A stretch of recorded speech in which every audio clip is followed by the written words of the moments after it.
Well, thank you so much for having me. Yes, I'm very excited to share this information because it deals with a lot of pressing issues that everyone in academia at all levels throughout the world really need to know. So I'll go ahead and get started. I'm going to share my screen because I have a fair amount of slides, and I'm going to be presenting a lot of information because there are some key distinct aspects of AI literacy that we all need to cover. But I'm definitely going to leave time at the end so that everyone can pose questions, because usually this creates lots of opportunities for discussion. And that's one of the key things to grab from this, is that we do need to have these discussions. We do need to talk. We do need to see different perspectives and really learn from one another. This really needs to have a community of inquiry where we can learn from one another. So, okay, I'm going to go ahead and I'm going to share my screen here. All right. So yes, I am Brent Anders, and I'm coming to you from Armenia. I also have a YouTube channel. So if anyone wants to follow me, please, I'm trying to develop my own community of inquiry as well. So definitely like, share, and I'm putting out different types of videos about many different aspects of this. So if this is something that interests you, please follow along. All right, so AI literacy. AI literacy is a very big topic, and it's actually been researched and talked about for several decades. But of course, everything changed and exploded once we had ChatGPT, because it democratized all of AI literacy and that everyone can access it. There's lots of different ways to define AI literacy. I've read a lot of different research about it. And what I've done is I put it together in four main aspects here. We have awareness, we have capability, knowledge, and critical thinking. So each one of these encompasses a lot of different aspects within that, but I'm going to go through and break it down in these four different modalities here. So the first one here, awareness. We have to understand that AI now is all around us. It's all around us in many different ways, and I'm going to show you some of the different ways that you might not even be thinking about in which we're interacting with AI. The big thing about this is that we need to have this awareness, this critical awareness, so that we can see that AI is affecting our society. It is affecting our society in many different ways, some of it good, some of it bad, but we at least have to have this awareness that it is affecting our society. So here are some examples. The first one is something that pretty much everyone knows, right? We have search engines, we have Microsoft Office, Google Docs, they're all integrated with AI. We have ChatGPT, we have Google Bard, that's now called Gemini. We have Bing AI, that's actually now referred to as Copilot. Those are the ones that we really know about. A lot of people don't understand that it's also now in gaming. Well, gaming, why am I even bringing that up? Well, it's actually a $150 billion system here, gaming. A lot of people don't think about this. When people are around my age, when you ask them, okay, do you game? Sure, I might do some gaming. And the reason that I might do gaming, meaning playing mobile games and stuff, is for entertainment. For entertainment, maybe some stress relief. But here's the big thing. When they do this type of surveying, as far as asking students right now in college, do you do gaming? They'll say yes. And the main reason why they do it is for societal connection. That's a big difference. They're using it to connect with other people, not for entertainment purposes, but to connect, because that's one big way that they're doing that. And now AI is being integrated, fully integrated into these online games, where now you'll have VR and all sorts of different types of games, but they'll all have an AI system built into it. So now these characters themselves I'll be able to interact with. That's going to affect the way that I interact with the rest of society. So again, another big one.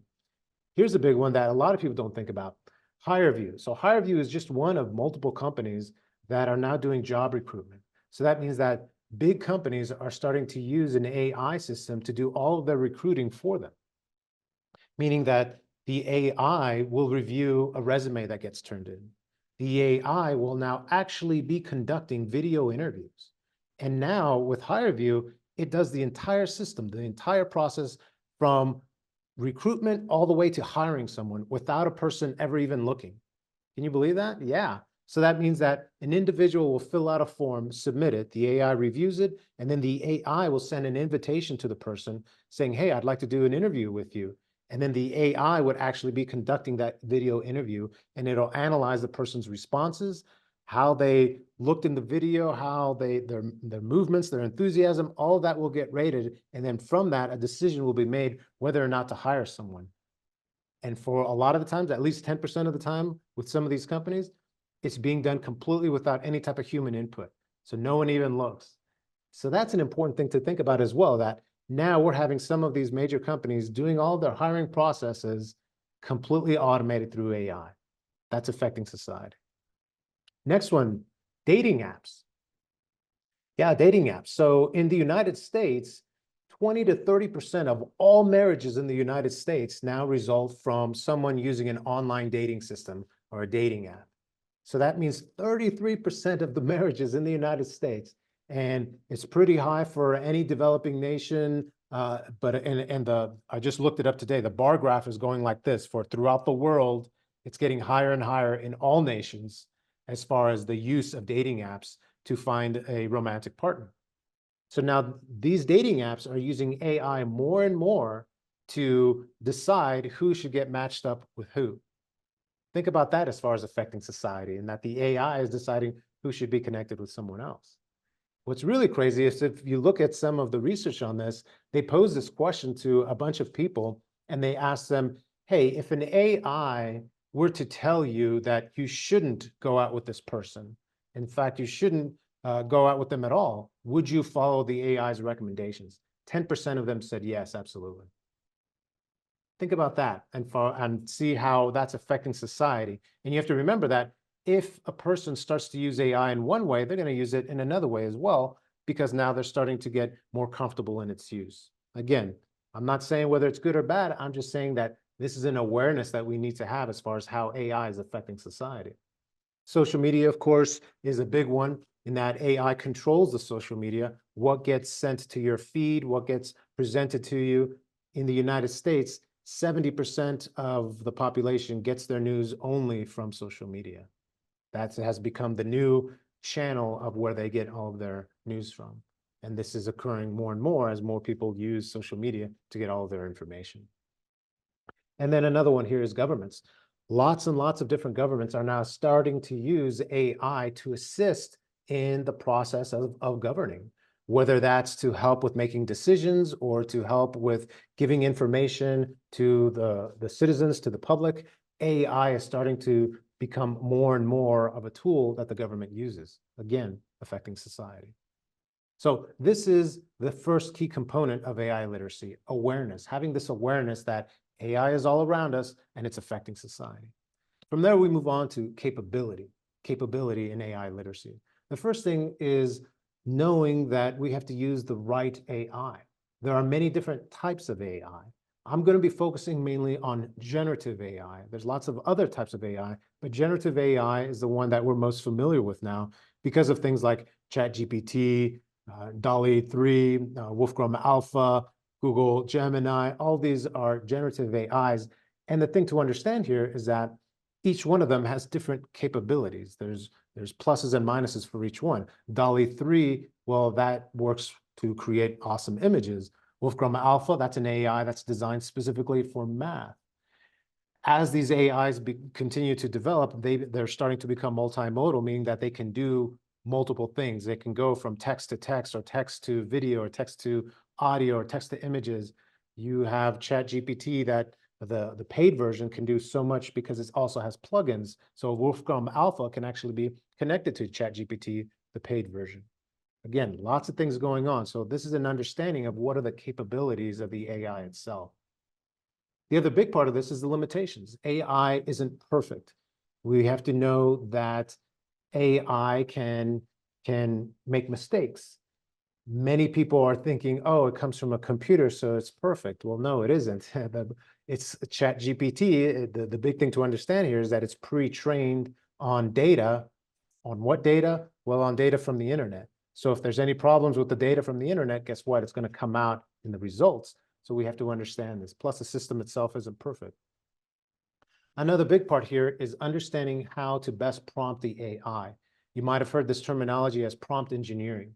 This is a massively, massively important component of developing AI skills.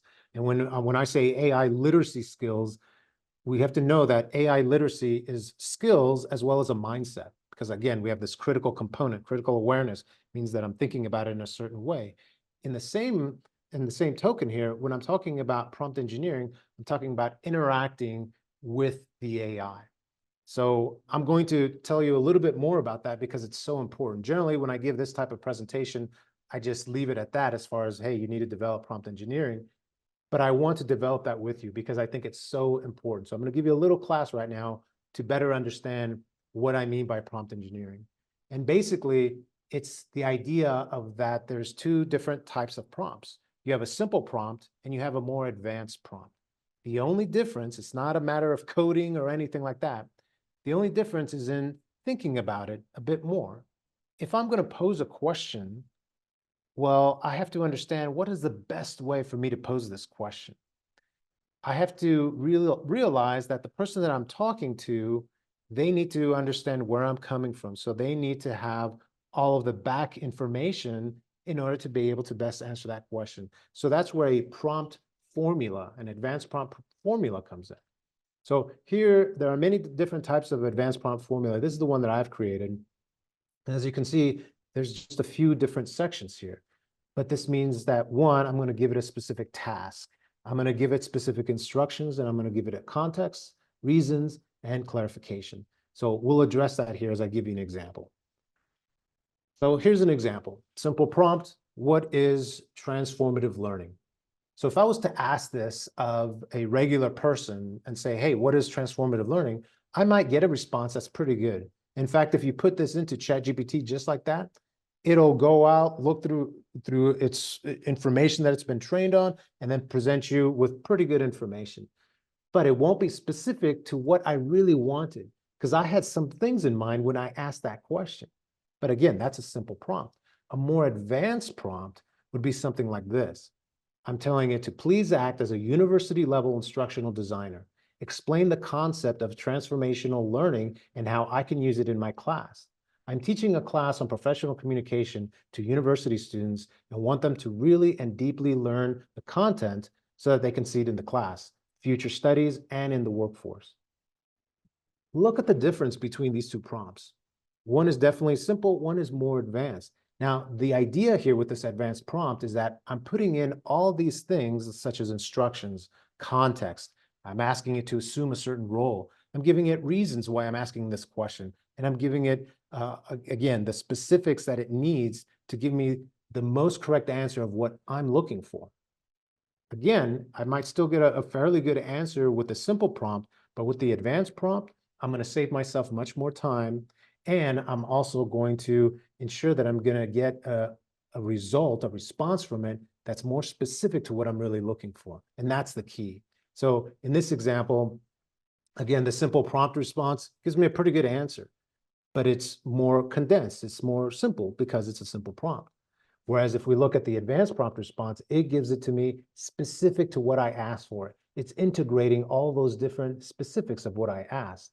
It's talking about this and how I can use it directly in my class.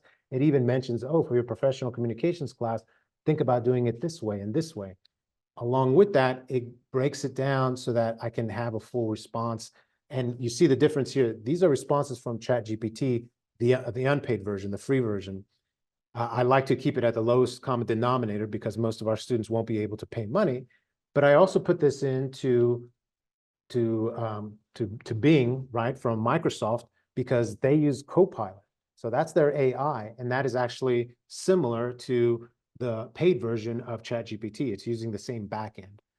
The big benefit to using the Copilot with Microsoft is that in addition to giving us a very good response, very similar to ChatGPT, the free version, at the end, it also can give me some specific resources, some specific citations. It gives me 2 links to where it got most of this information from. It's not perfect. These references that it gave me are actually pretty good. But again, everything has to be checked because it might not be perfect. But this gives me something, whereas ChatGPT, the free version, doesn't quite give me that. And this is also more up to date because it's able to access the internet in real time. Again, differences in how we can use this prompt engineering. A lot of times when I talk to instructors, they get all worried because I say prompt engineering and it sounds like a big thing and you have to know code and everything. No, you don't. Prompt engineering is simply being able to ask a better question. That's it. Thinking about the question, including all those necessary components to ask the very best question possible to receive the very best response possible. So moving on from there, we go into the third category, the third aspect of AI literacy, which deals with knowledge. Now, what type of knowledge? What are we talking about here? We're talking about the importance here of access and personal data. So we have to be knowledgeable and thinking that, hey, everyone now has access to AI. It's not just the students and the instructor, but so do businesses, so do governments, so do competing businesses. So if I'm not using the AI and my competitor is using the AI, well, then I'm going to be at a disadvantage.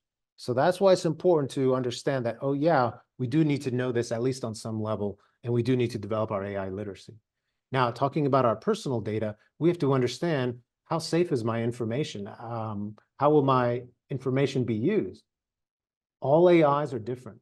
Now, I've been talking a lot here about ChatGPT, Google Gemini, and Microsoft Copilot, Microsoft Bing AI, but there are many, many other AIs from all sorts of different countries around the world. It's important that if we are going to use whatever AI we decide, we make sure that we understand what's happening with our information, what's happening with our data. So you should read the terms of service because they all aren't the same. I've read many terms of services for different AIs and wow, it's radically different.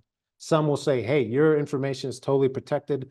We will never resell it. We will keep it confidential. Others, when you read through the terms of service, will say, oh yeah, we're going to take everything that you put in here and we're going to resell it. It's going to be available. It's not secure. So you have to read those terms of service to understand how secure is that data because everything is different. Another big thing here with knowledge is getting to understand some of these AI terms. You have things like NLP, neural networks, AGI, super AI. It's important for us to start to develop an understanding of what these terms mean so that when we attend presentations like this or when we read books about AI literacy, AI skills, we're more ready to understand and develop our knowledge about this.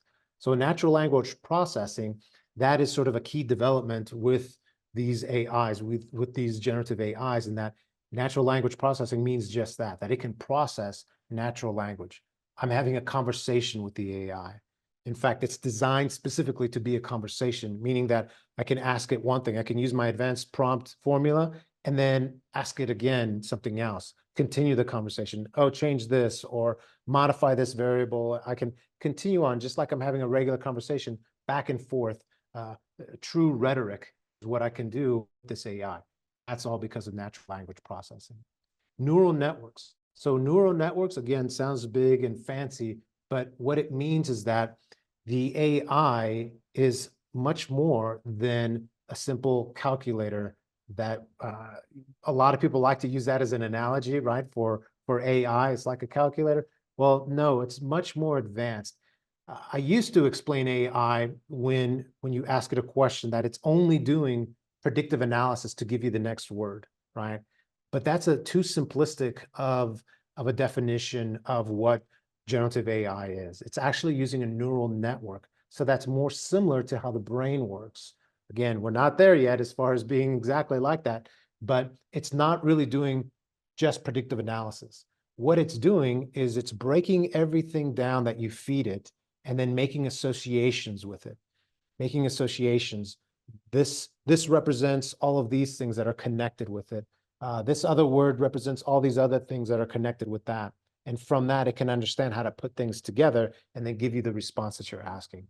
So because these are more sort of patterns and webs of information, well, now it becomes more like a neural network, like your own brain, because it functions like that. So that's what we're talking about with neural networks. AGI, artificial general intelligence, that is what is being predicted to occur here relatively soon. Some say 5 years, some say 30 years. I'm more thinking that it's going to happen within 5 years. meaning that the AI will be able to do pretty much any task as good as a human. Any task, regardless of what it is, it'll be able to just understand and do it. We're getting pretty close with it being able to do pretty much everything, but this is going to take it to the next level. So that's when it refers to artificial general intelligence, that's what it's talking about. Super AI is the next level beyond that, meaning that the AI would be able to do everything better than all humans, than any human. So that's something that's way in the future. We'll see. Okay, and then here's a big one. Again, this is still a component of knowledge. AI created content. Understanding, we have this, we're going to develop this ability to understand that AI now has the capability of creating content in a manner and to a level that is very difficult for us to discern, different than a human would have made it. So this is good in some sense because we have really advanced AIs that are doing some really cool things with special effects for Hollywood, being able to make really cool looking videos and images for movies. But with that is sort of the nefarious side, right? Because then we also have things like scams and deepfakes. So here's an image. Most of you has probably seen this, right? It's a picture of the Pope wearing a poofy coat. So this was circulated a couple of months back.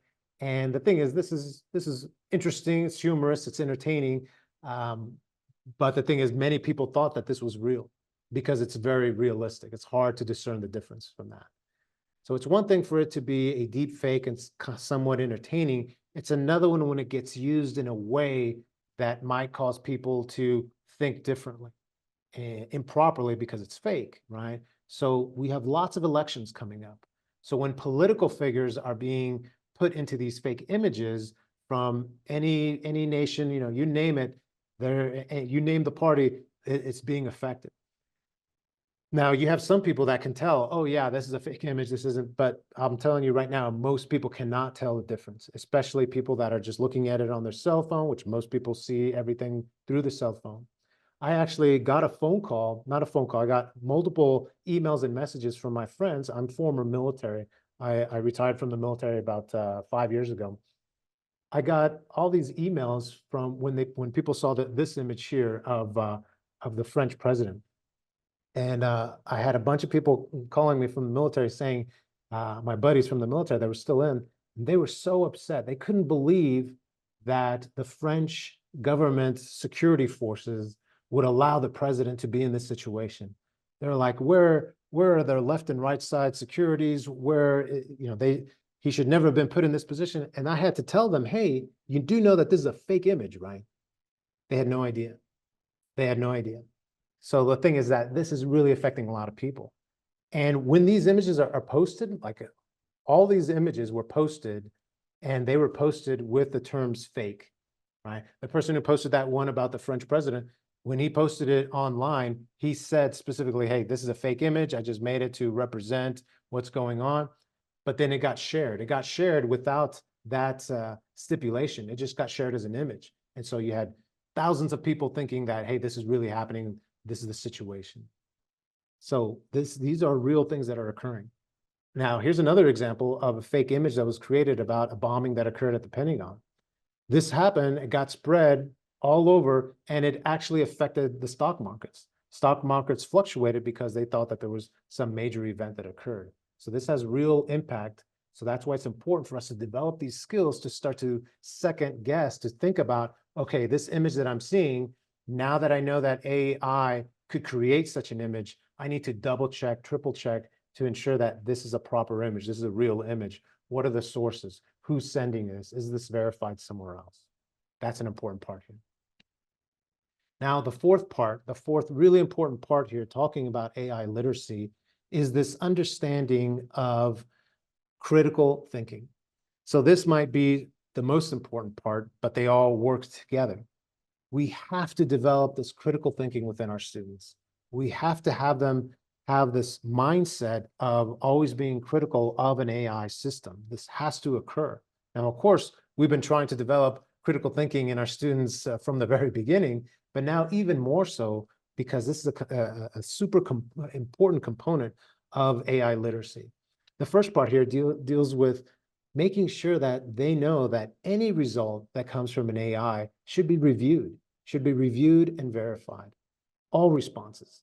All responses need to be verified, because not only could the AI simply make something up, right? That's a hallucination, uh, but it could be giving information from the wrong perspective, or it could be giving outdated information. We have to really push students to understand that the AI is not the one that's going to be held accountable. It's going to be that individual, the student. The student is the one that's being held accountable. Uh, what I like to recommend is that when we teach this to students, that we bring up examples. There's been multiple examples now for court cases where lawyers have been using an AI, and the AI generated a made up case, and the lawyer used that to try and defend a client.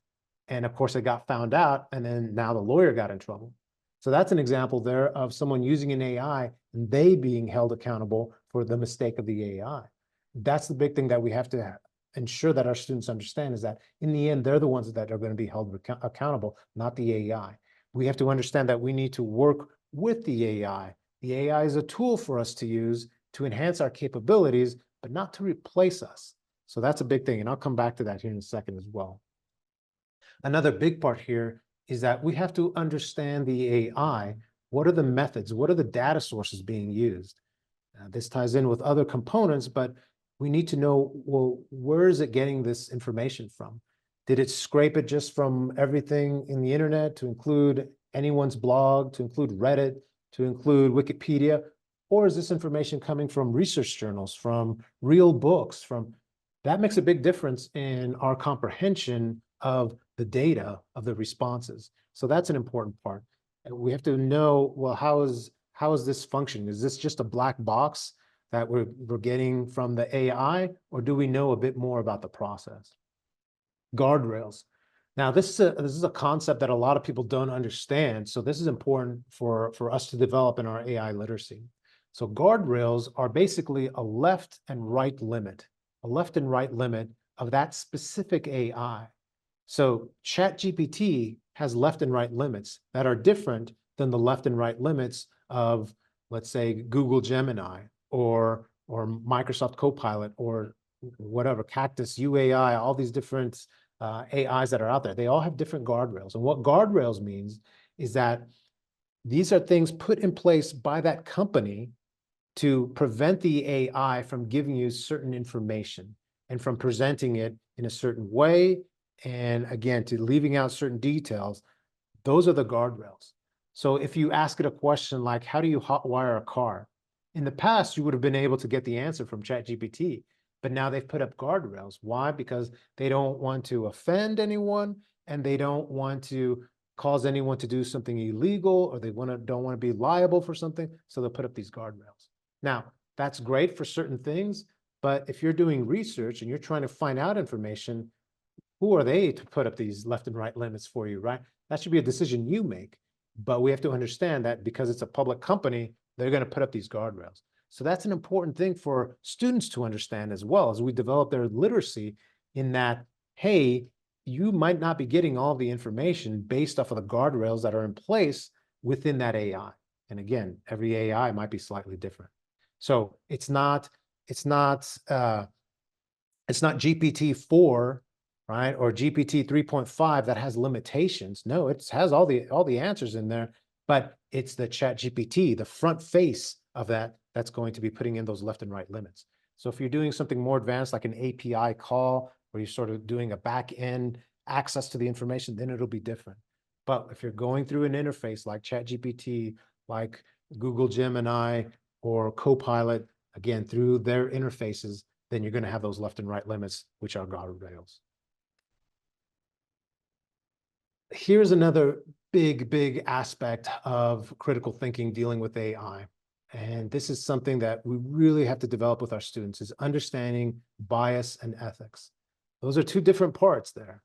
Bias is a major thing that, again, goes back to the actual company as well as the data that it's been trained on. Because what happens is that company, that AI company, is going to decide sort of the the level and the direction of some of the output.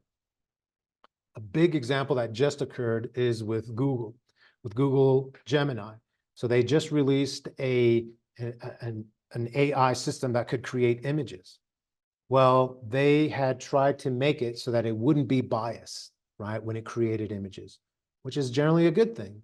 If you use other AI systems like Microsoft Copilot, they have an awesome image generator as well. So if you put in something like, give me a picture of a doctor, a lot of people, when they think doctor, they'll think, oh, some white male doctor. In order to avoid that type of bias, because that is bias, unless that's been your experience. But again, the thing is that there are many different types of doctors, right? So what Microsoft Image Creator does is it'll give you 4 images, and each one of them will be different. So you might have a white doctor, a white male doctor here. You might have an Indian doctor over here, a black doctor here, some other ethnicity, female doctor over here. So it gives you sort of this broad spectrum. Great. The problem here was that Google went a bit too far in trying to prevent bias. In their implementation, the recent implementation with their image generation system with Gemini, they made it so that you wouldn't get the white male doctor, even if you specifically asked for it. If I said, hey, give me an image of a white male doctor, it would say, no, that's bias. Here is an image of some other ethnicity. So it would prevent you from doing that. And it did it to the extreme. So if I said something like, okay, give me an image of a soldier from World War II. Well, soldiers from World War II, especially if I said a Nazi soldier from World War II, German soldier from World War II. Well, all German soldiers from World War II were white because they were German.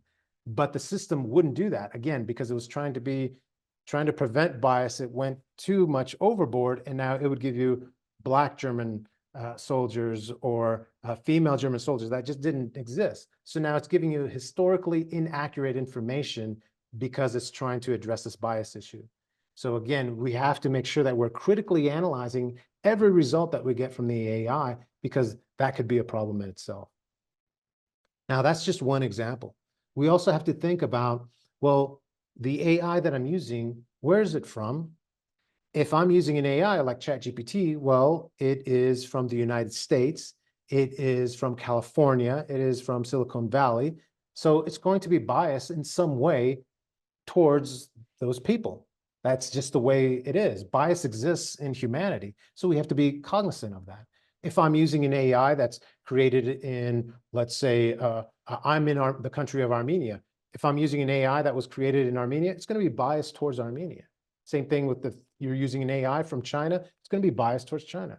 Those are some realities that we have to make sure that are critically thinking about so that we can get the full truth as opposed to just a slanted version of it. So again, that's an important part. Ethics. Ethics is really important because there's a lot going on there. We have to think, is it appropriate for us to use the AI in every situation? There's a balance that has to be reached. Do I want to use the AI for this situation and not this situation?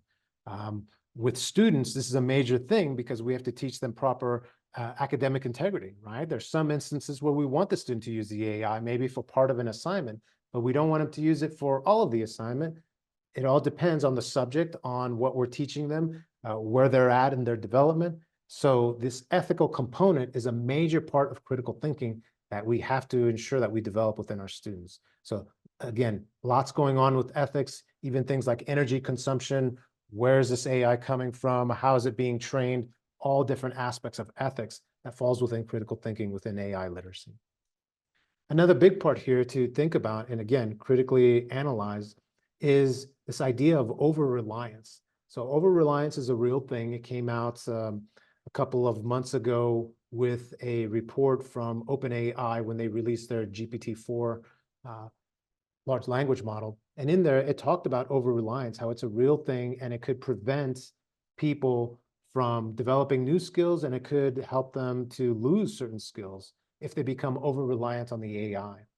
So if this is something that's known, this is something that we have to teach, and we have to understand that we have to make sure that we have mechanisms in place so that we don't become over-reliant on the AI.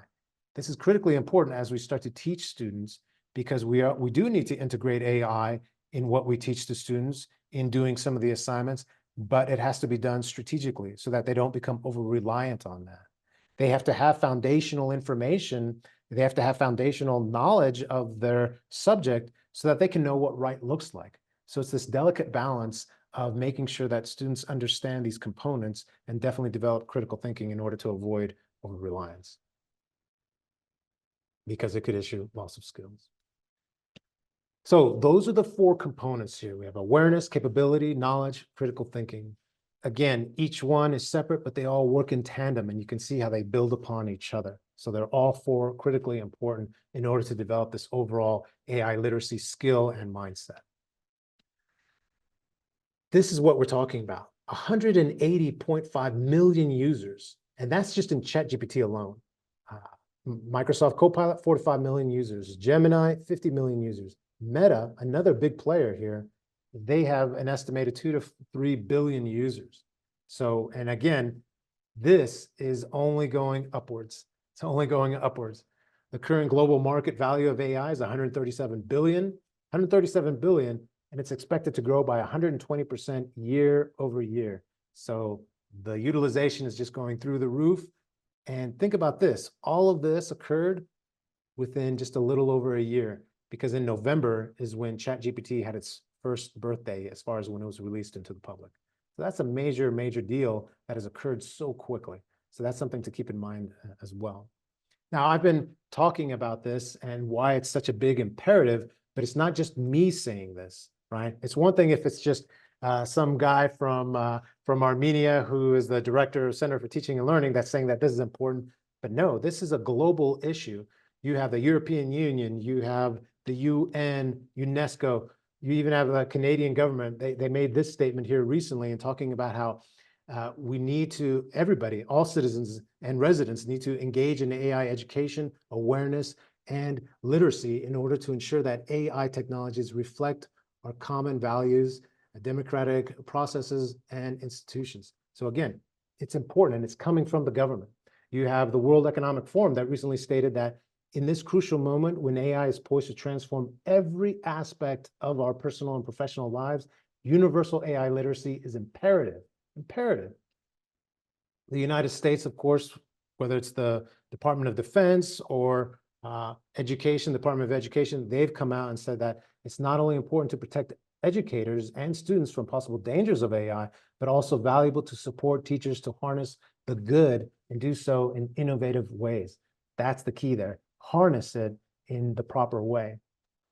Interestingly, there was a survey that was done at Microsoft. They found that 82% of the leaders there say that employees need these new skills to be prepared for the growth of AI. Another important survey came from Resume Builder, and they found that 92% of business leaders say that having AI chatbot experience is a plus. Again, they're pushing that, hey, you need to have something like this on your resume if you want to get hired. Why? Because it's starting to affect all businesses all over the world. So here's the call to action. One is that government, organization, guidelines, and protections, we need that, but we need that without over-regulation. Because again, we have to remember that all countries now have access to the AI. So all countries are basically competing. We want to do so in a safe way, but we don't want to be over-regulated so that our hands get tied and we can't develop this technology. Hands-on training. Hands-on training is a must for faculty, for staff, for students, for all employees. Upskilling is the term here. Everyone needs to have this type of AI literacy skills in order to be effective. Everyone, again, because it's being implemented and used in so many different ways. And when I say that the students need this type of training, they need it in multiple ways. They need it to, we need to make sure that they know how to use it so that they're using it effectively and properly. So many universities and different educational institutions are chastising students and saying, hey, no, you're cheating. Well, did they get trained on what they can and can't do? Do they have proper policies in place that tells them how they can use it, how they can't use it? We need to ensure that we prepare them, we set them up for success by ensuring that they go through proper instruction, training, as well as education. And then we can focus on integrating these AI literacy skills within the actual curriculum, which is another point here.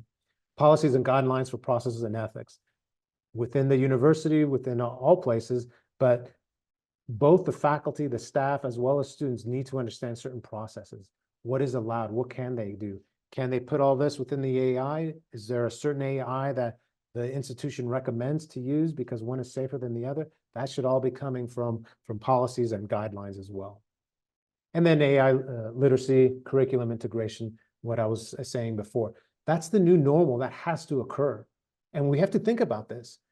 We can't be saying, oh, you have a degree now in chemistry, you have a degree in English, you have a degree in marketing. We can't honestly say that, hey, you have this high degree, that means that you're capable in this field, if we don't give them AI skills for that.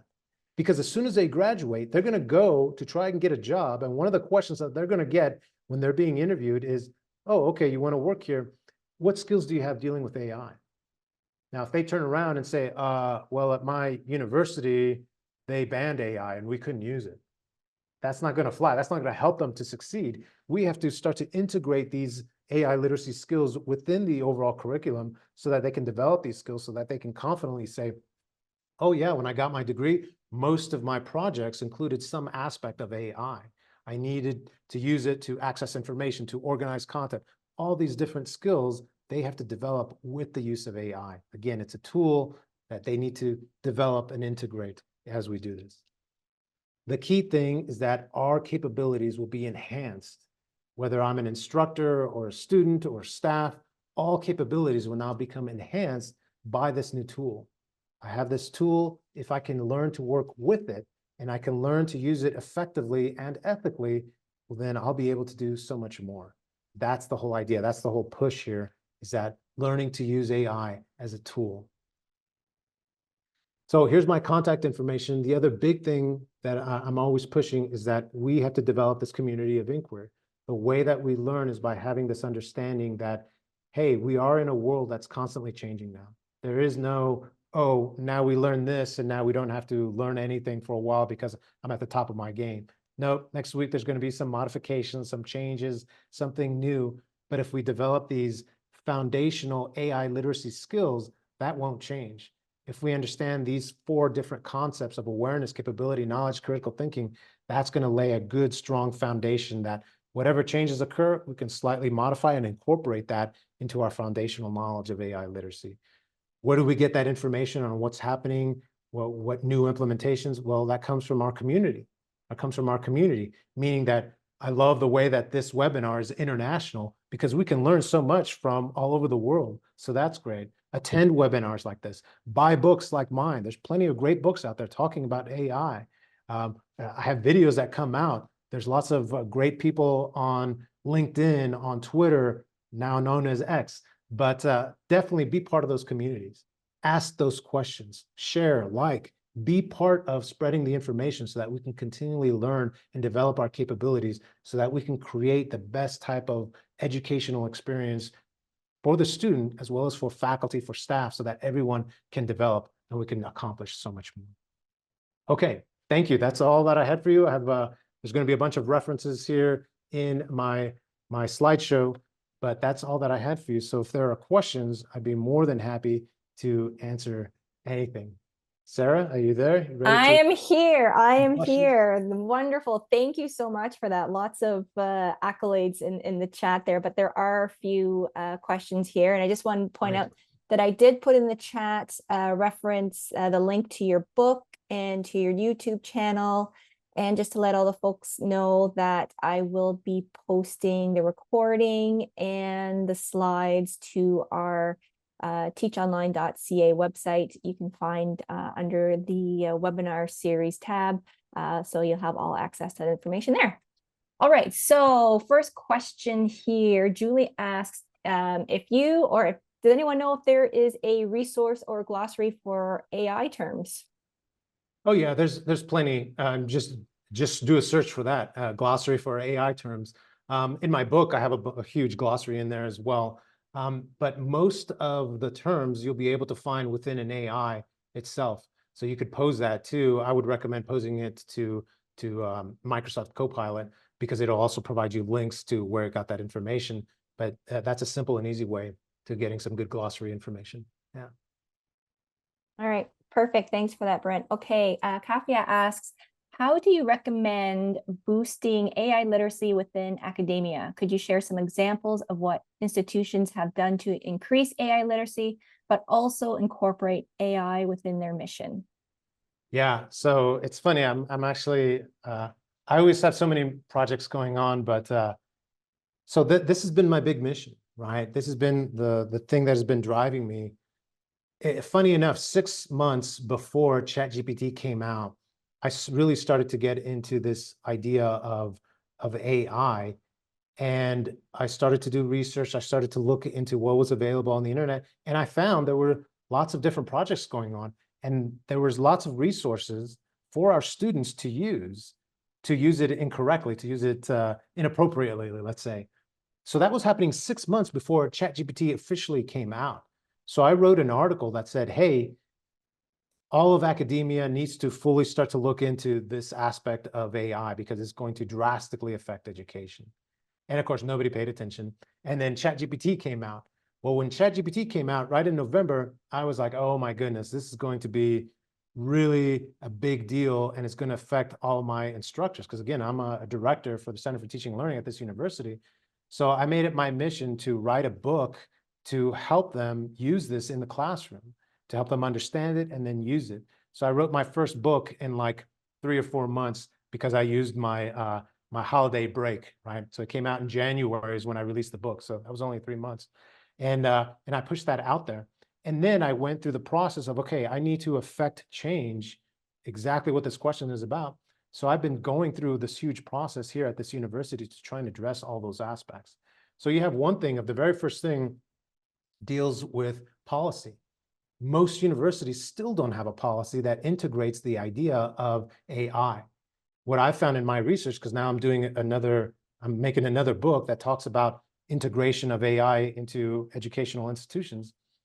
What I found is that a lot of universities, a lot of educational institutions in general, just think, well, no, we have a really good policy dealing with student code of ethics and plagiarism, so we're not even going to mess with it because it's already in there. Well, the problem comes in that what is the student going to say? The student is going to say, well, AI is different than any of that. And so now when you accuse a student of cheating, they're going to say, well, it's not in the policy. You didn't specifically say anything about AI. Well, we said you couldn't use a technological resource. Well, this is something different than that, right? So in order to avoid those things, we should make our policies as crystal clear as possible to help those students, to try and prevent some of those situations, as well as to help the Ethics and Grievance Committee when those cases come before them. So that's one component, is making sure that our policies are definitely there. The next one is, of course, training. There needs to be training throughout the university, training like this, which is a great step, but that needs to be happening on a regular basis so that everybody understands. And we need to think about how that happens and how that gets integrated. So I've been doing nonstop training for as many people as I can, to include staff, because they need this information too. But then our students, I've been doing training to students in general, just like open training for them. But now we're being more strategic, and I'm also going to, when we bring in freshmen. So freshmen have an introductory week, right, when they first come to the university. Well, now I'm training the mentors that they get, because they get student mentors. I'm training them on these AI literacy skills, specifically dealing with academic integrity, so that they can then mentor those freshmen to understand how they can use AI effectively with also being ethical. So again, this training needs to be implemented at so many different levels, and many resources need to be provided for the faculty, because some faculty might be able to attend, some of them might need to maybe go through online training or have different resources that they can then use when it's appropriate for them. So it needs to be a multifaceted approach in order to address that. That's a great question, something I'm still working on. Great, thanks for that, Brent. Jenna asks, what recommendations do you have for engaging faculty and sharing what they are doing with others? How can we build capacity of understanding among faculty? Yeah, so faculty, of course, is the key, because they're the ones that they have to develop this AI literacy within them so that they can then properly develop it within their students. A couple of different things. One is to do some surveys to get information from faculty to then provide that to all faculty saying, hey, look, here's what faculty have been experiencing. I'm currently conducting research to get that type of information. We're doing like deep level analysis, doing phenomenological research to try and get some deep understanding. But general surveys would be good so that other faculty understand. Having different types of professional development. It's one thing for me to give a webinar like this. It's another one to also have a brown bag where we just invite all faculty to then talk about their issues. Well, what problems are you having? And again, not just me as an expert to solve all their problems, because that's effective on some levels, but on other levels, it needs to be where I'm not saying much of anything and I'm just letting them talk. So now one faculty can share their experience, this other one can share theirs, and then they can learn from one another as well. Oh, you did this, did you try this? And again, they're building this community by being able to interact, sharing their grievances, and then I can step in periodically and offer some suggestions. But again, it needs to be woven into this. Another big one that I found that really is important to this is there needs to be some guidance from leadership. I know that's a difficult thing because lots of leaders, lots of provosts and presidents, well, they don't want to be dictators. They don't want to tell their educational team what to do, but that's different. This is completely different.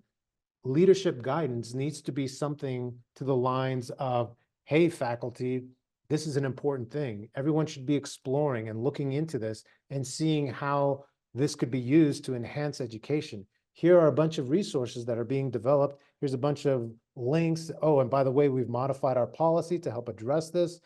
I'm here to help support you. That's what should be coming from our leadership. Just making sure that everyone understands that this is important. This is a world-changing event that's occurring. And so faculty need to be on board and start to look into this, because otherwise you'll have plenty of faculty that'll just be like, oh, it must not be that important. I haven't heard anything from the president or the provost. So again, multifaceted, there's lots going on there. But yes, we need to continue to do things to help develop this community so we can learn from one another. Excellent. Thank you for that. I've had a few comments about if you're able to share any of the policies that you've used with your teachers or any of the training material. I was wondering, perhaps if you do have any documents, you could, if you provide them with me, then I can upload them with the information for the recording and the webinar, or sorry, the slides, if that's a possibility. Yeah, I can do that. I can share. And it's interesting because I'm currently going through that with Faculty Senate, right? Because one of the big things that I've pushed is that I tell faculty that they should make a statement within their syllabus saying this is, we have, right now, all we have at my university is a line within our policy on student code of ethics that says that, hey, you can't use artificial intelligence such as ChatGPT if the instructor doesn't give you direct permission to do that for an assessment. So that's what we have as a policy. Now, what I'm encouraging instructors to do is that they should have their own classroom policy that states, hey, this is how we're going to use it within our classroom, whether it's going to be heavy use, light use, but it's a statement in there so that the students at least have some awareness and have some level of clarification as far as, oh, okay, within my class, we're going to do something like this. And then, of course, for every single assignment, there needs to be clear instructions. But again, that's one technique. So yeah, I can share some examples of what I have for that. Excellent. That'd be great. Thank you. If we have time for one or two more questions, Thomas asks, is there such thing as academic, quote, guardrails, end quote? Have any universities developed them? Question. So I'm not sure I fully understand the question, but there are different open source AIs that a lot of universities are starting to implement, those universities that can afford to do that because there's some upfront costs associated with that. So that means that you would be able to take an AI and have that within your own system. So within the university system or whatever educational institution you're at. And so now the AI is there locally, and there's still going to be a surface part for the interface. So that allows whatever institution to put in their own guardrails that they can do. Now, so that's one way to address that question, if I'm answering or listening to that right. Now, there's other things, other implementations and other possibilities. So like with Moodle and some other LMSs as well, with Moodle, you can purchase a plugin, again, at an institutional level, that will allow you to have an interface for ChatGPT, right? So now a student could type in a question about the course through that interface, and when it sends the question to ChatGPT, it's using this interface, but then it's also using another sort of filter, and that filter can be whatever the instructor wants. So that means that the instructor could put in specific information about the course, the content, the subject matter. So if the student asks a question about, what are the key components of professional communication? Well, it's not going to give the result of what ChatGPT says it is. It's going to give my results because I said, here are the key components that are professional communication. It's going to use ChatGPT in order to do the large language processing to understand natural speech, but then to organize and give the information, it's first going to filter through the information that I have. So that's a key, powerful way to use it. But again, that costs money. So it's a little bit more expensive, but that's a really cool implementation to, again, have an AI within your course that's specific to your course.